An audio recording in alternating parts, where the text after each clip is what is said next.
into the future. PBS Digital.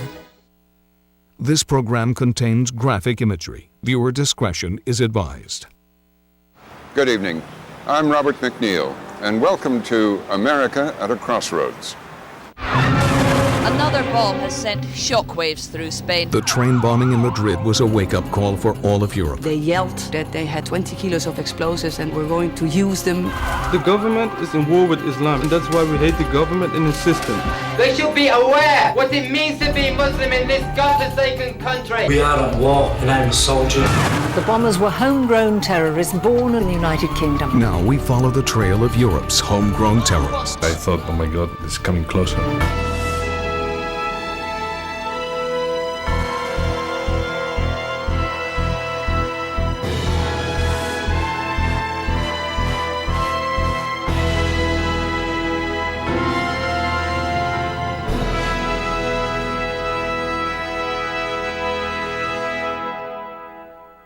Funding for America at a Crossroads was provided by the Corporation for Public Broadcasting. This is the Liverpool Street Underground station in London. During World War II, Londoners in their thousands slept in these stations to escape the German bombing. Today, faced with Islamist terrorism, Londoners can't escape down here. In July 2005, a suicide bomber blew himself up on a train near this station.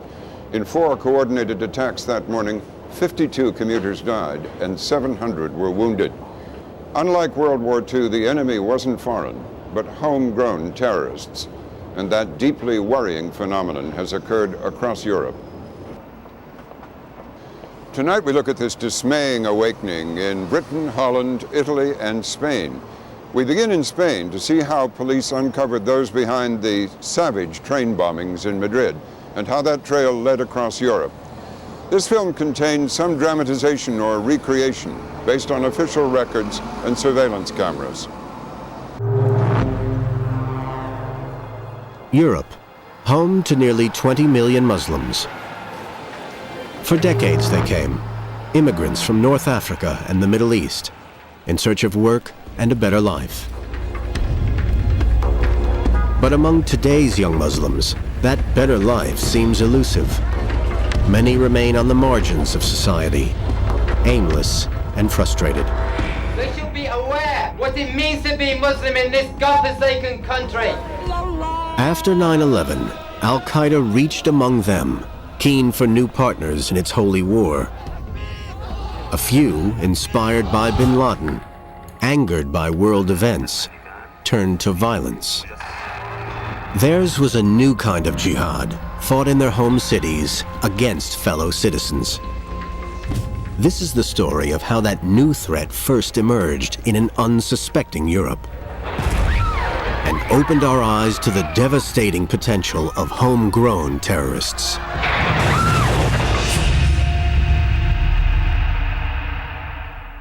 Spain's towns and cities are home to 1 million Muslims. Most are well integrated, but not quite all of them. Early in 2003, a Muslim woman walked into a Madrid police station to report her husband for beating her. And she came with a warning that their apartment was a meeting place for Islamic fundamentalists and a safe house for traveling jihadists. Some were on their way to join the insurgency against the American occupation in Iraq.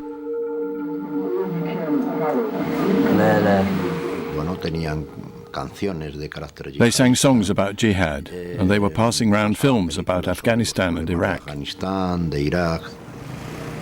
The woman also told the police they could be planning a terrorist attack. And one time she'd overheard that some towers in Madrid could be among the targets. The police were not convinced by her story. It turned out to be very difficult to believe what the wife was telling us. We thought she might be lying or exaggerating the situation to get revenge on her husband for abusing her. According to the wife, there was one man that many of the traveling jihadists asked to see. Serhan Faket, known as the Tunisian. It was a name that the police had heard before. The Tunisian had been under investigation in Spain because of his relationship with a group of Syrians who'd been arrested in connection with the 9/11 attacks.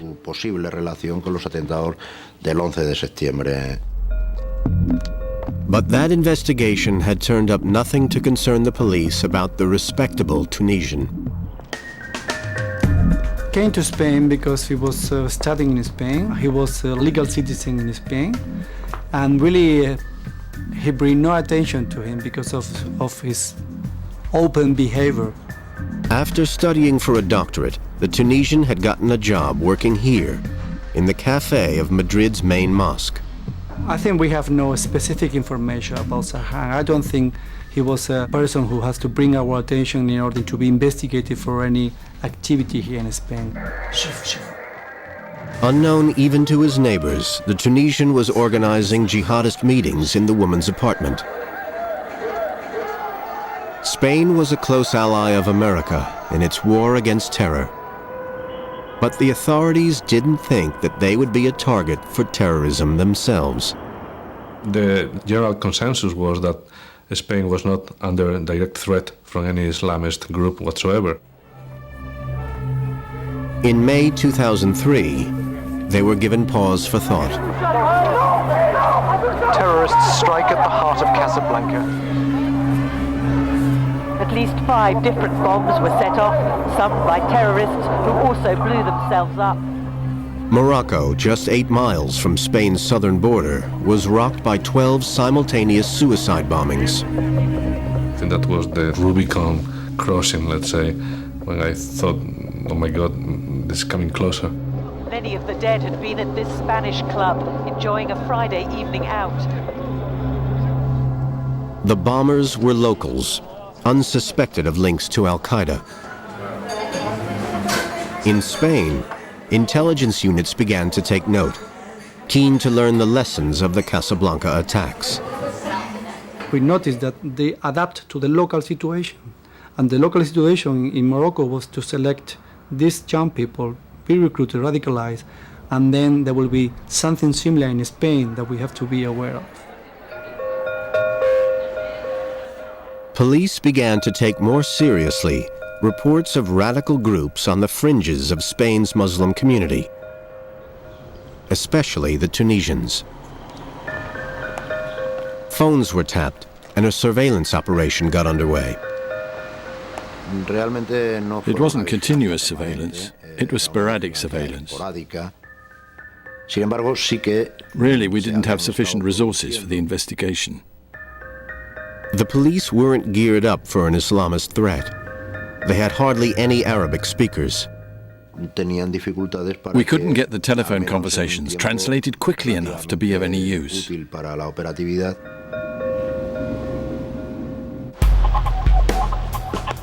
That summer, their surveillance missed an unlikely meeting between the Tunisian and a Madrid drug dealer called Jamal Amidan. Amidan was a Moroccan criminal who had made his home in Spain over 10 years earlier. My daughter introduced him to me in 1992. To me, he was a completely normal guy. How he got into it, I don't honestly know. Over there in Morocco, hashish is part of daily life, so I imagine that's how he got into drug trafficking. Amidan became a familiar face in the suburb of Lavapiés. Known as El Chino, his charismatic personality attracted a loyal following among the area's poorer Moroccan immigrants. They were often among the 29% of foreigners in Spanish prisons. Yes, he went to prison because of hashish.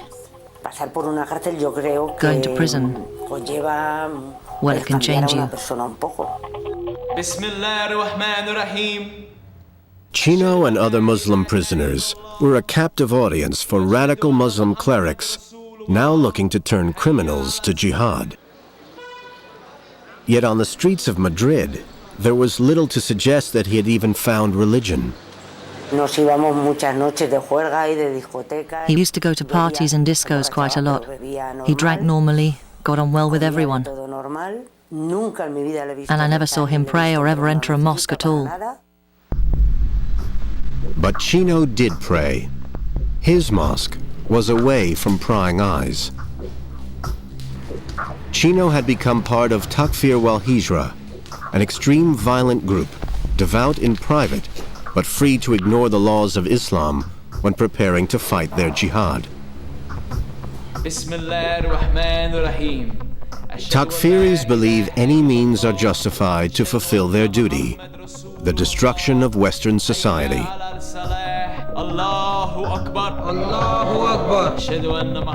To most Muslims, Chino's beliefs were an aberration of Islam, but his loyal gang of street dealers were easily swayed. As their cell took shape, Chino and the Tunisian debated whether Spain, the Islamic world's gateway to Europe, should be their target. Guidance came from a familiar quarter.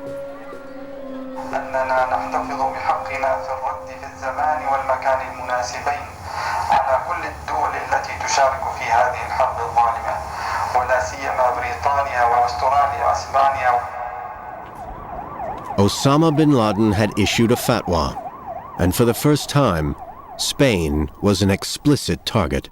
Por conseguir llegar a un acuerdo, por conseguir llegar a una solución. Its president, José María Aznar, was one of America's most visible allies over Iraq. One moment, you find the country in the center of this. And I understand the people that said, well, why? No? Why? But I thought always that this is the new responsibility for Spain.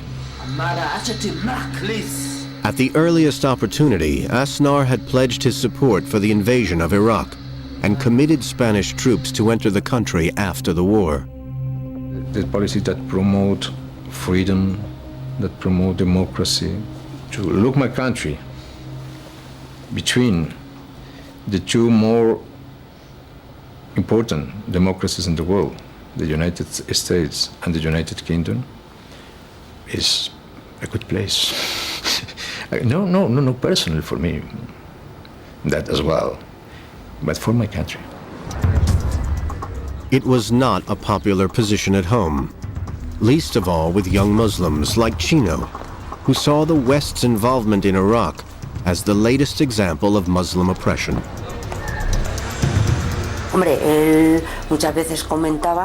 He kept on saying, we didn't expect this of Spain. It's always been a friend of the Muslims. Him and many others, not just him. And they were a bit angry, pissed off. He used to say, they have to get rid of him. They have to get rid of him, you mustn't vote for him.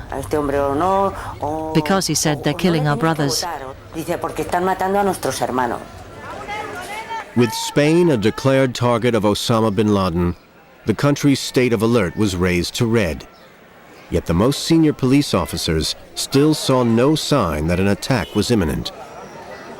I don't remember any assessment clearly pointing out that we were under specific threats. You can be a political scientist and say, well, if you are deploying with Bush and Tony Blair in Iraq, you will put yourself on a spot. But that's mere speculation. On facts and on evidence, and we had none. But their forces in Iraq were hit. In November, 7 Spanish intelligence agents were killed by Iraqi insurgents. The work of their fellow jihadists was soon being watched by the cell emerging in Madrid. Using the words of jihadi strategists from around the world, the Tunisian and Chino fired up their men for action. يعتقدون أنهم يستطيعون استخدام الديمقراطية لكي يخدعوا الناس، لكن الديمقراطية سوف تنقلب ضدهم. صح. الله أكبر، نعم. الله أكبر من أمريكا. الله أكبر من أمتات. الله أكبر من دول عظمى. الله أكبر، نعم، الله أكبر. Chino used the internet to learn from the experience of other jihadists who had launched attacks. On jihadist websites, he found ample advice, expertise, and instructions. Everything he needed to begin preparations for an attack, without even leaving his house. At the start of 2004, the police were none the wiser. Surveillance of the Tunisian and other known Islamists had taught them little. That the Tunisian had been radicalized was something we didn't question. The problem was knowing what were his contacts, his relations with other people.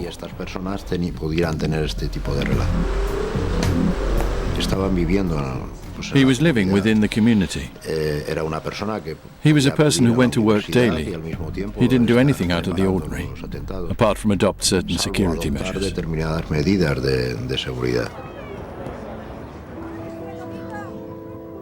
The Tunisian was taking precautions, using only public payphones to speak to his key accomplice, Chino.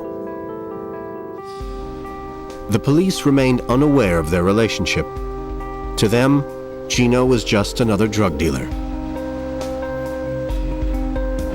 But his double life as a takfiri continued with his latest deal, trading hashish for over 200 kilos of Spanish-made explosives.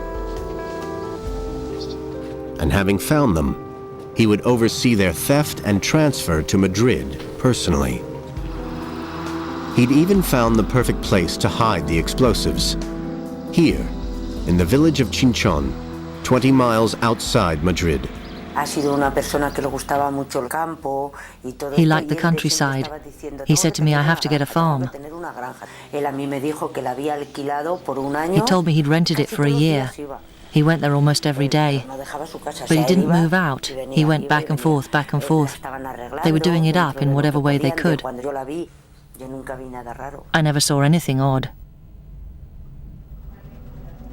By the end of February, the Tunisian and his group had everything they needed for their attack, including a date.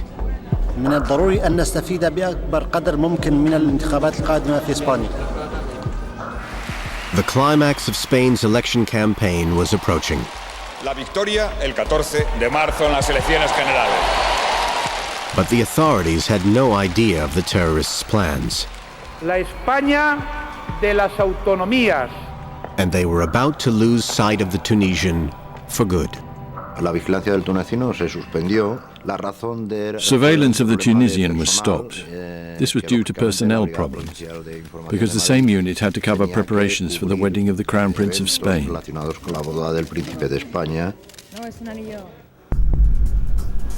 The preparations of the Tunisian cell continued undisturbed. The final pieces of their plan were set. They would launch holy war in Europe.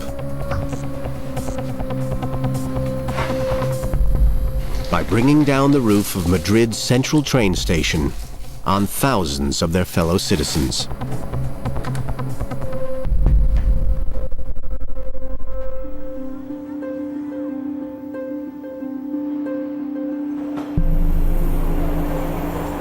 The next morning, Madrid's commuters began their daily journey into the city on its busiest train line. It was Thursday, the 11th of March. Exactly 2.5 years after 9/11.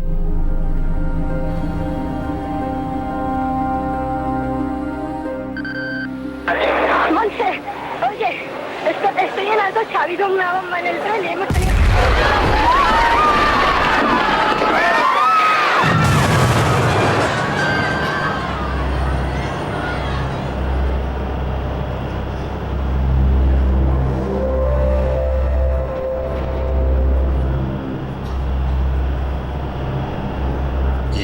Fui uno de los primeros en llegar a... I was one of the first to reach the platform to see what had happened. Suceso. Los cadáveres. I could see bodies everywhere. Really a terrible sight. Terrible, ¿no? presentaban unas amputaciones. Bodies were mutilated with horrific amputations and traumatic injuries. It was a Dante-esque scene. Un aspecto dantesco. Pues es un ambiente de drama. You would expect the atmosphere to be dramatic, screaming, moaning, complaining, but this was the opposite. Es todo lo contrario. Absolutely silent. Como un silencio absoluto.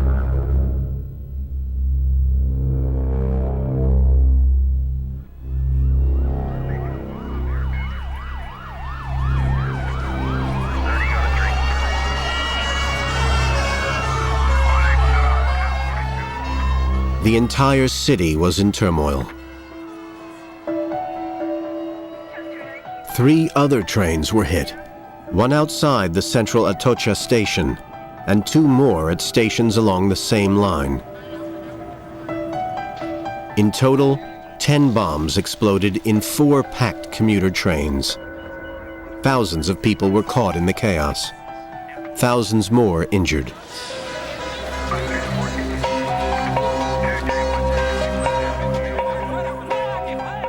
And nobody was certain whether the danger was over.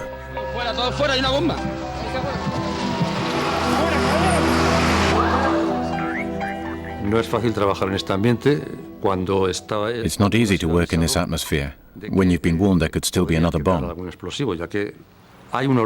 There's a smell, a characteristic smell, a mix of smoke, explosive, of lots of things.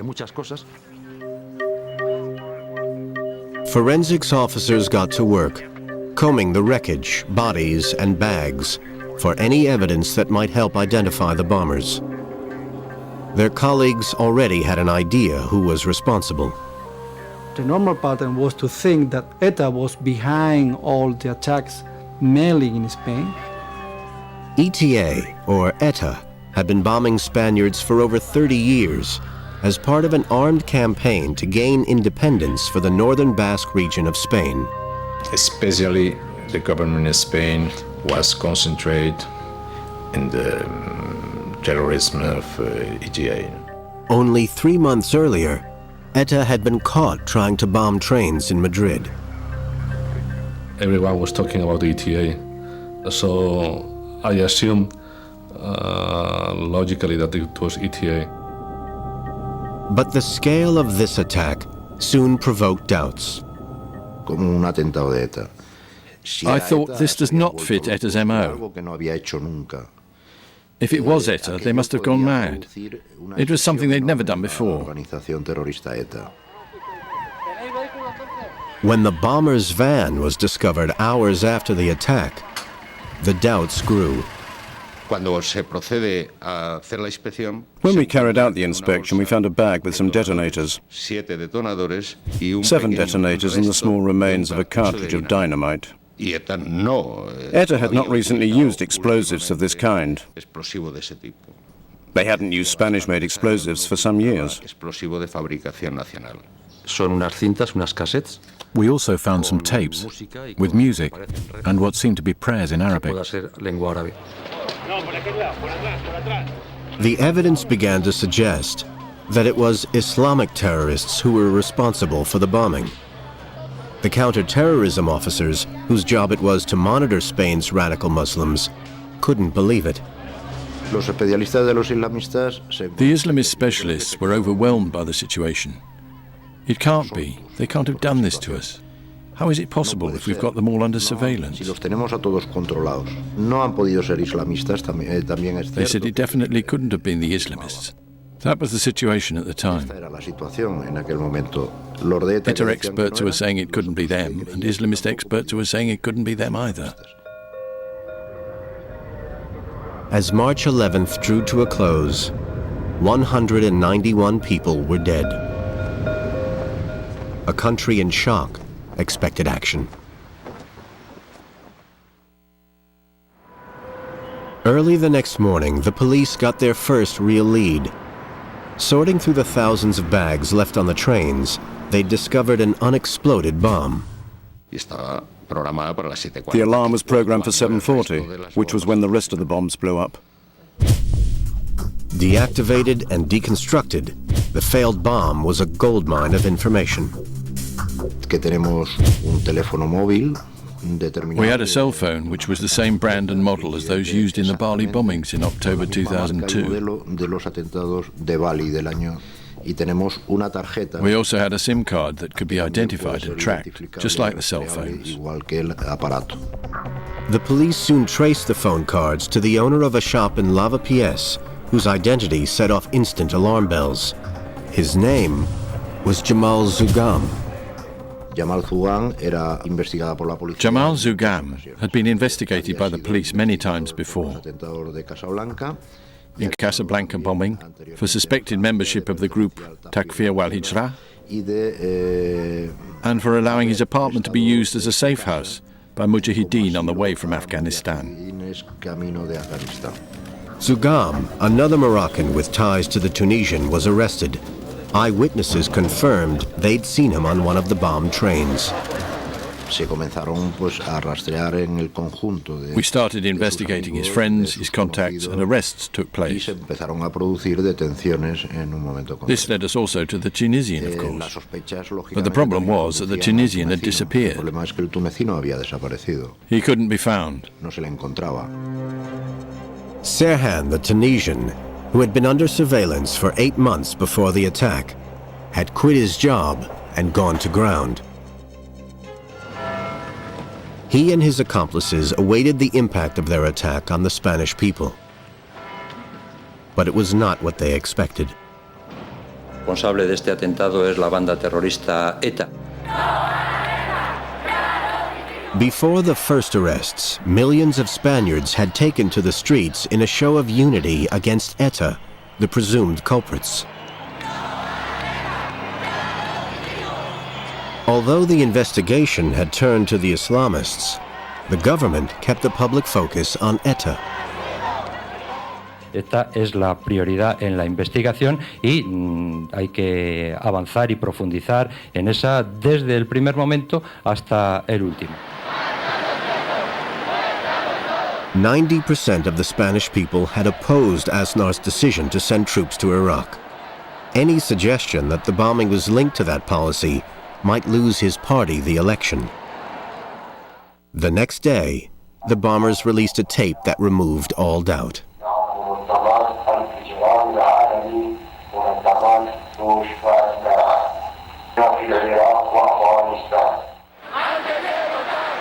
Before the bombings, Iraq had barely figured as an election issue. Suddenly, it was a huge issue. Hours before the polls were due to open, tens of thousands of people took to the streets. Feeling misled by the government, their anger over the bombing was now directed squarely at Aznar and his colleagues. I got the feeling on Saturday. Once I saw all the demonstration, when I saw the Iraqis' pictures and everything, I told my wife, this is the end.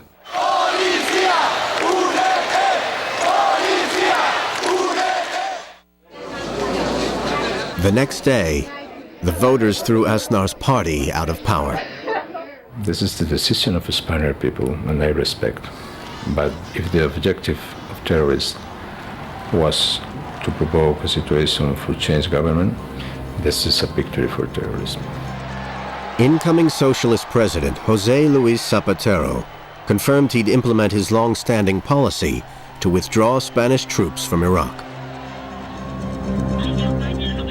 But the bombers were still on the loose. Despite their early arrests, the police were yet to identify those at the heart of the cell. The Tunisian was missing, and his accomplice, El Chino, was not even a suspect.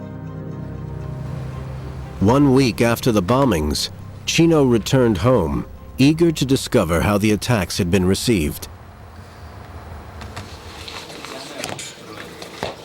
The very next day, he took his family on a day trip to the bombers' safe house.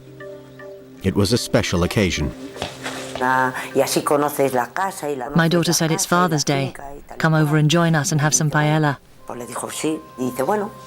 They had this picnic in a field, a week after March the 11th. It was Chino's last chance to see his son before he became a wanted man. The police had made a breakthrough. They had traced the explosives used on March 11th to a mine in the far north of Spain. It had been known to Spain's civil guard for several years as the source of low-level illegal explosives trade between small-time thieves and drug dealers. We activate everything that we have. I mean, we dispatch orders to our unit to say we have information about this could be drug dealing, explosive dealing, linked to Islamist terrorist group. Now you have to review everything you have. One of their local agents struck gold when his informer told him he knew one of the bombers. He recorded their conversation. Vino aquí a liarla, te lo juro por mi padre que es que, vamos, estoy segurísimo que es él, Y está aquí todavía, macho.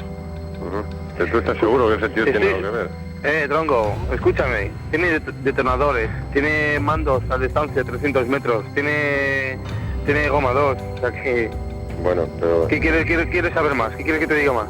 The informer was convinced that the man responsible for the bombing on March 11 was this Moroccan they call Mowgli, because he looked like the Jungle Book character Mowgli. Entonces él le llama Mowgli. Está detenido aquí y no sabes por qué, ¿no? Por droga, por robos. Se fue a la cárcel a Marruecos y lo detuvieron. Lo detuvieron marroquíes, ¿no? Y claro, él estuvo en la cárcel de Marruecos en plan dentro de la cárcel, pues cogió contactos desde dentro en Afganistán y ese rollo, ¿me entiendes? The informer knew too much to be an innocent bystander. ¿Avisaste de los atentados? Sí, avisé y no me han dicho caso. The next day, he was arrested. Together with 3 accomplices, he was charged with collaborating with the terrorists. Within hours, he confirmed the identity of the Moroccan known as Mowgli. He was the well-known Madrid drug dealer, Jamal Amidan, El Chino. With the identification of Chino, the police finally understood how the Tunisian's group had pulled off the attack.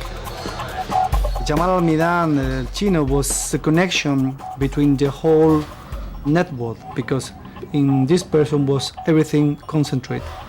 He was in contact with the ideological leaders, Sarhan, and he was very active in obtaining explosives, and in the meantime obtaining funds from narcotics, and in the meantime dynamizing the whole groups.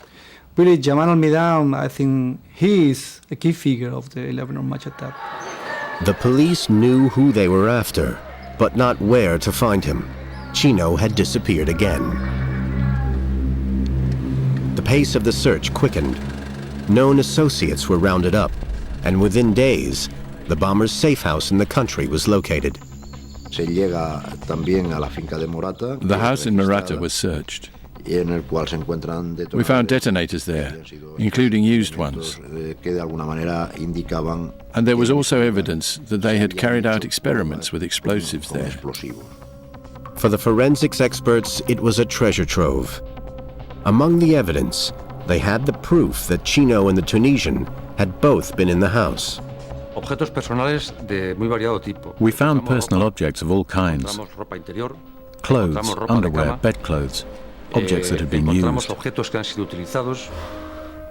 Forensic evidence confirmed the identities of their main suspects. Arrest warrants were issued for 6 men. Catching them was another matter.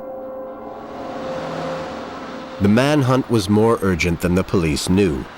Chino and the Tunisian were planning a second phase of attacks.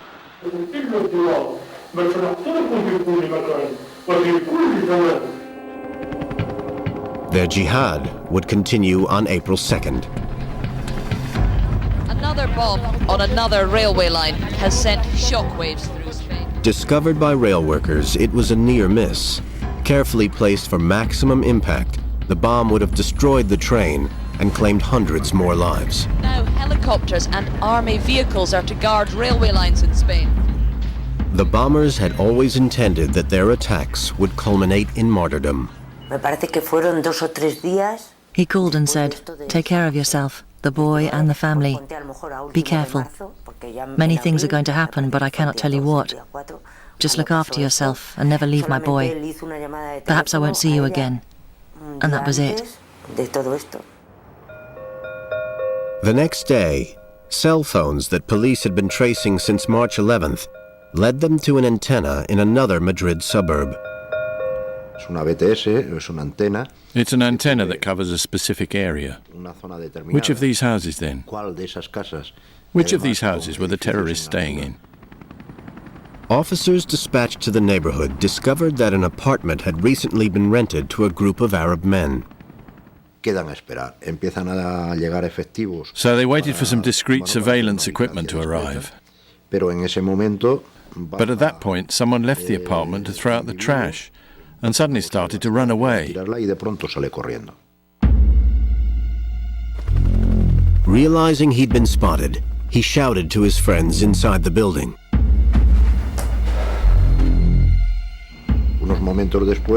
Shots were heard from the apartment. They showed the explosives. They threatened to blow everything up.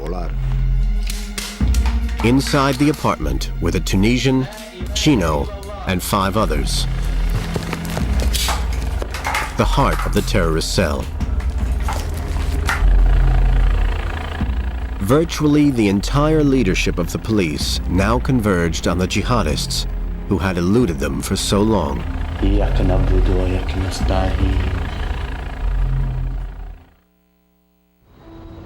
With the apartment surrounded, the police waited.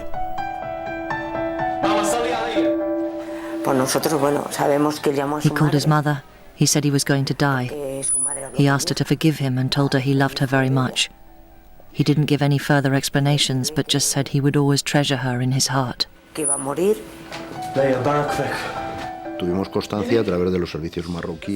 the Moroccan intelligence services, we were informed that they were making those calls, that they were saying goodbye. Fearing that they were about to launch a suicide attack, the Special Forces unit went in. The bombers were waiting for them.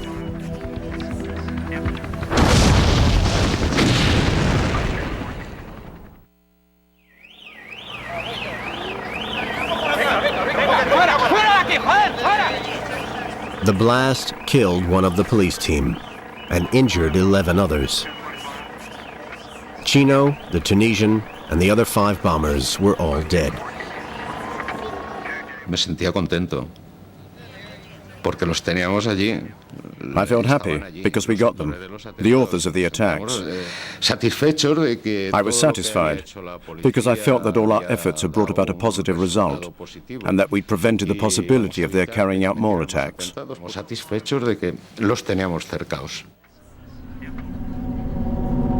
Chino's body had been blown through the wall of the building into the swimming pool below by the force of the blast. Among the rubble, the police found detailed plans for a massive attack on a local shopping center and other potential targets across the city. The Madrid cell was finished. Most of Spain's Muslims had been appalled by their actions. Across Europe, Muslim communities faced the same realization, that the anger of a minority within might be turned to violence. Events in Iraq were provoking fury. Images till now kept from public view, new grim testimony of what went on in Abu Ghraib jail. Such scandals reinforced a widespread feeling that their values and fellow Muslims were under attack from the West. A notion fueled by what many were watching on Arab satellite TV. Through jihadist websites, extremists nurtured the anger of the young and impressionable. And as Muslims demonstrated, it was that minority whose fury jihadist groups set out to exploit as they looked for new recruits to their holy war. Some were set to follow the lead of the Madrid cell.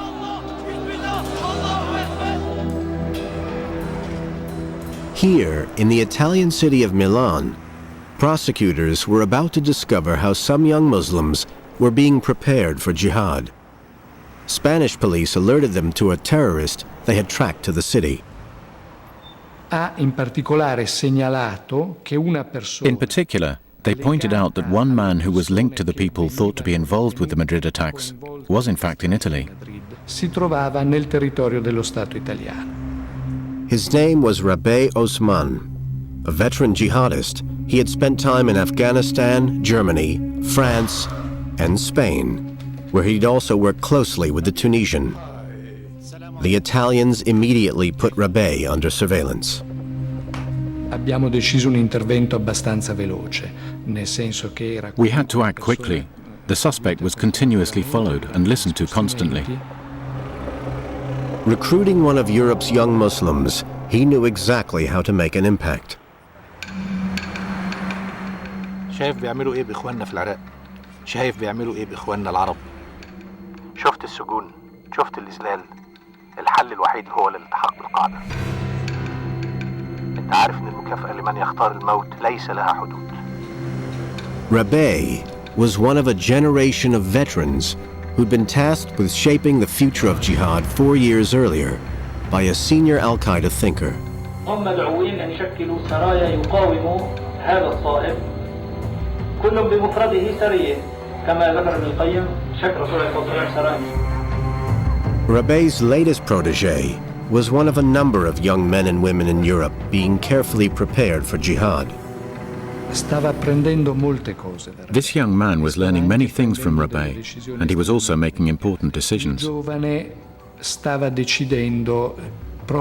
He was deciding at that time, thanks to Rabeh, to leave for a martyrdom operation. أنا جاهز لأضحي بنفسي. يا أخي يا يحيى أنا أقدر حماسك ولكن ابقى هادئ. اعتبر إنك وصلت إلى الجنة لأنك جاهز إنك تضحي بنفسك. Non si tratta di un sermone radicale. It wasn't just someone preaching radical sermons. This was two people making plans, talking about what they were going to do. In June 2004, Rabeh was arrested, but he had already helped to sow the seeds of radical Islam across Europe. Italian surveillance tapes revealed how far the jihadist web had spread. They convey the idea of the distribution and the links, not in just one or two countries, but in many European countries.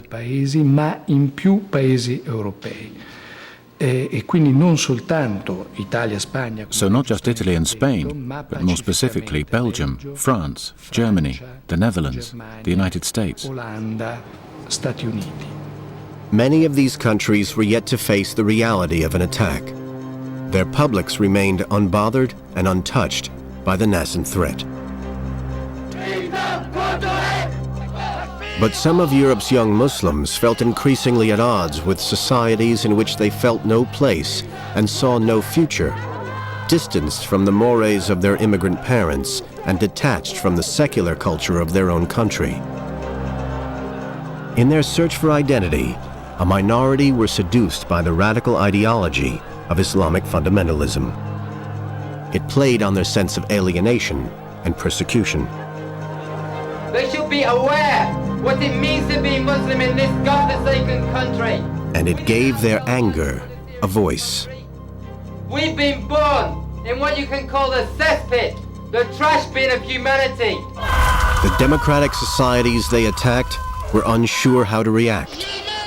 Yet a few of their citizens would go further, and for the first time, contemplate jihad against the country of their birth. Just 8 months after the Madrid bombing, another event was about to shake Europe's confidence. In Holland, the most liberal society of them all, the authorities were anxiously watching a group of young Dutch Muslims. One of their number, half-American Jason Walters, regularly discussed jihad on the internet. They talk about going to training camps in Pakistan or Afghanistan. They talk about what they want to do with the people that are non-believers. So the chats we found on his computer were important to say, yes, there was a group, and yes, this is what they were doing. Jason, son of an American ex-serviceman, was born in Holland along with his younger brother, Jermaine. We were young. We did things that most of the people would do, in our neighborhood, let me say that. Going to discotheques and bars and a little bit criminal side, but not too much, But his elder brother, Jason, started to become a role model. My brother was a guy that practiced Islam very good, So everybody had respect for him. So I also had respect for him. I saw him as a good person. He taught me everything and learned me everything and guided me on the path of Islam again. It was a path that began to make him see things around him differently. Most people in the West just think simple. They think if I have my house, my beer, and my television, everything is good. The whole world can drop dead. But when I get Islam, I just was thinking more about life and what's the sense of life. Many of Holland's million Muslims took their faith from the Islamic tradition of their countries of origin. But some of the younger generation looked for their own way. Soon Jermaine and his brother were attending regular lounge meetings where friends gave voice to their alienation from Dutch society. During those house gatherings, they were taught about ideology. They had to pay attention. It's just friends getting together, like a few Americans getting in a bar and just talk and have a beer and something, eat a little bit, and then it's just Quran, and then you talk about this or politics, yes. They had to make notes, they had to watch violent movies, beheading movies, so it was really education. Everybody's raising questions, why this, why that, why Europe support America. They want to know why they're attacking our countries, raping our women, shooting our children, and the people in Iraq. They were driven out their houses by Bush, and why there was no reason before it. They say it's Saddam, weapons of mass destruction, but the people were the victims of it. Anger at what they saw as the global oppression of Muslims was matched by the discomfort of life in ultra-liberal Holland. It's hard to live with, let me say, I walk to Amsterdam and then I see gay bars or hookers or coffee shops. Marginalized in a society they could not conform to, young Dutch Muslims felt rootless. Some found answers in a fundamentalist reading of Islamic Sharia law. A clash with Europe's most permissive society was inevitable. Let me say, somebody steals from you, they will sentence somebody to 3 months in jail, but the Sharia says you got to take his hand off, If everything is good investigated, then his hand got to be cut off. But the people here work with a different system, and that brings problems with it. The group increasingly saw their own government as the enemy. Jason, recently returned from a terrorist training camp in Pakistan, went online to discuss a death list of the most culpable politicians. His jihad would be fought at home. The government is almost in war with Islam, and that's why we hate the government and its system. You have Osama bin Laden. He says, why come all the way here if you can do their jihad, We will get them in their own countries, You can think like that, but you gotta be careful, A particularly outspoken critic of Islam in the Netherlands was filmmaker Theo van Gogh. He had recently produced a controversial film about Islam's treatment of women with Muslim Member of Parliament Hirsi Ali. Guilty. Both were on the group's death list. The people saw him as the enemy of Islam, a big enemy, because the things he said, in other countries you can't say that. He had no reason to it, but the only thing he did it for was the attention and the money he get for it. That was the whole problem. A Dutch director who made a controversial film about violence against women in Muslim communities has been murdered in Amsterdam. Theo van Gogh... Pinned to his body with a knife, the killer had left a 5-page letter calling for global holy war and threatening MP Hirsi Ali.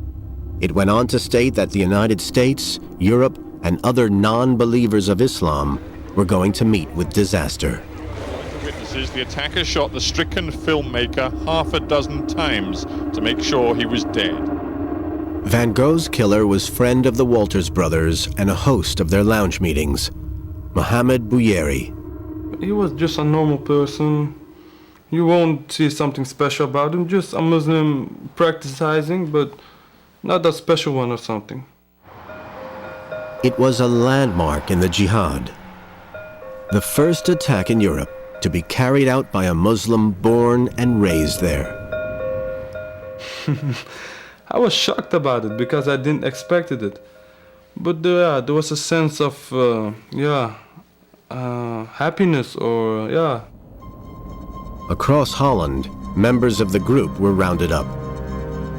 Police were dispatched to a quiet working-class neighborhood in the Dutch capital, home of Jermaine's brother, Jason. When the squad team wanted to arrest Jason and Ismail, Jason threw a hand grenade through the door, right in the middle of the group of policemen. 5 of them were heavily injured, so they had to pull back. From there on, Jason and Ismail stayed in the house. They called family. Jason called his brother. He was hysteric. Not hysteric, but really, upset. I said, what's happened? He said, police came to my house and they were shooting at me. And he said, there were hand grenades and we threw hand grenades and then everything got out of hand, Just as the Spanish had done in Madrid, the police put this seemingly ordinary apartment under siege.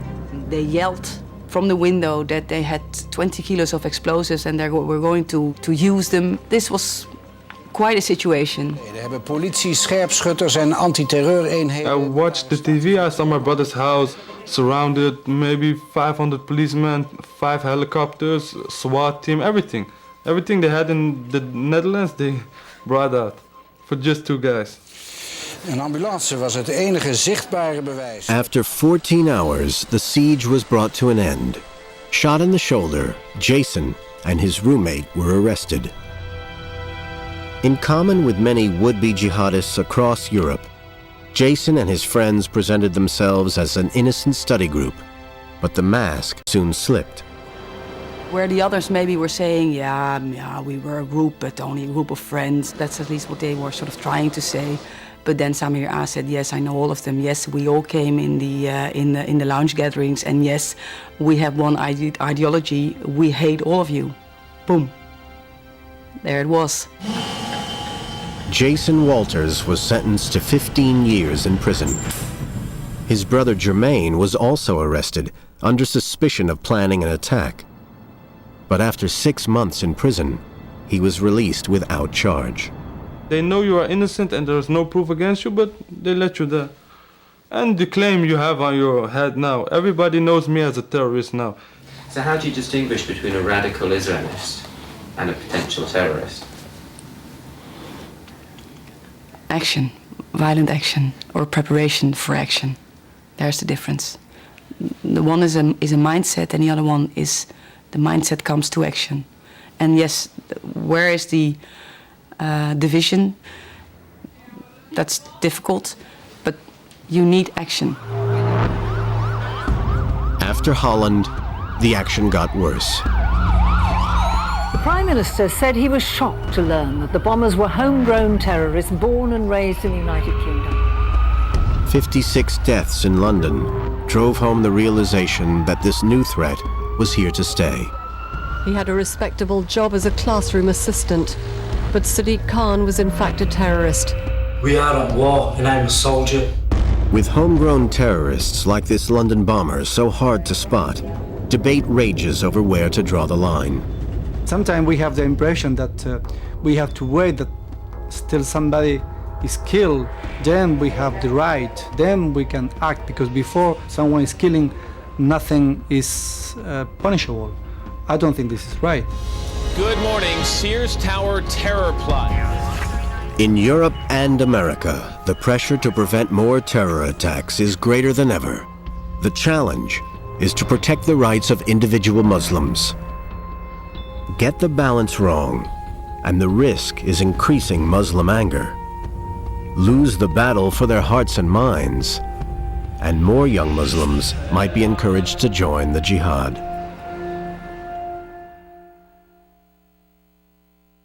Find interactive maps, discussion guides, online chats, and more about the America at a Crossroads series at pbs.org.